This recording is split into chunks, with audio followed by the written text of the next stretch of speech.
হাসান বসরি এবং রাবিয়া বসরি পৃথিবীতে কি তাদের বিবাহ হয়েছিল?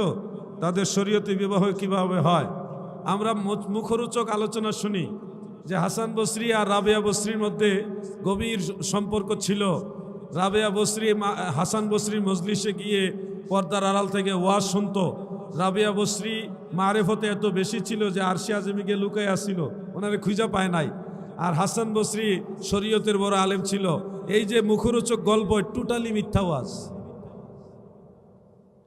কারণ হাসান বসরি রহমতুল্লাহ আলাই যে সময় ইন্তেকাল করে ওই সময় রাবিয়া বসরি বয়স ছিল 4 বছর, কোনো কোনো বর্ণনা আছে 6 বছরের শিশু উনি।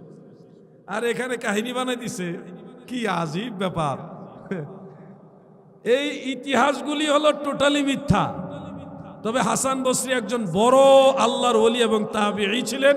হাসান বসরির পরপরে যে রাবিয়া বসরি, উনার নাম কিন্তু রাবিয়া না, উনার রাবিয়া বলা হয়, উনি বাবার চতুর্থ সন্তান। রাবিয়া মানে চতুর্থী, রাবিয়া শব্দের অর্থ হলো চতুর্থতম। রাবিয়া মানে কি? চতুর্থতম সন্তান। উনার নাম কিন্তু রাবিয়া না। ওয়াজ যে করতেছেন মজা লাগায়া, রাবিয়া বসরির নামটা কি বাইর করেন এবার।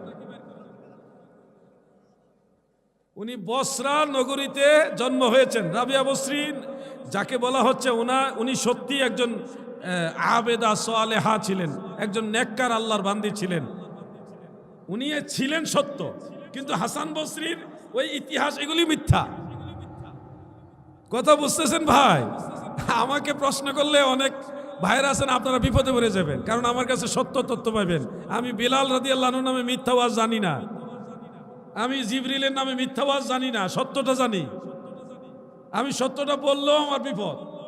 এই যে বললাম না এখন হাসান বসরি আর রাবিয়া বসরির ব্যাপারে, এই বলাও তো দেখবেন অনেক বক্তা এটা ওয়াজ করছে, তারা খেপবো আমার উপরে। কথা বুঝছেন না ভাই? কারণ আমি সত্য বললেও আমার বিপদ। রাবিয়া উনি বাবার চতুর্থ সন্তান ছিলেন, কন্যা সন্তান, এই জন্য উনাকে রাবিয়া বলা হয়। আর উনি বসরা নগরীতে জন্ম হয়েছিলেন, এই জন্য বসরি বলা হয়।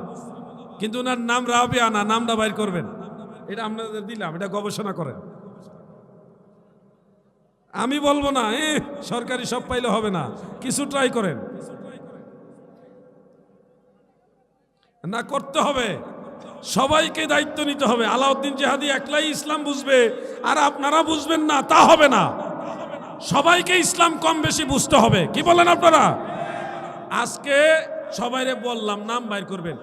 যদি কেউ সর্বপ্রথম আইসা আমাকে বলতে পারেন নামটা, তার 100 টাকা না 500 টাকা পুরস্কার দিব। যান, 100 টাকা কম হয়ে যায়, 500 টাকা পুরস্কার দিব ইনশাল্লাহ, যদি বলতে পারেন সঠিকটা। আজকে না হলে অন্য সময়, আজকে না, আমি আবার তো আসবো, অন্য সময় পারলো একজনকে দিব, সবাই দিতে পারবো না।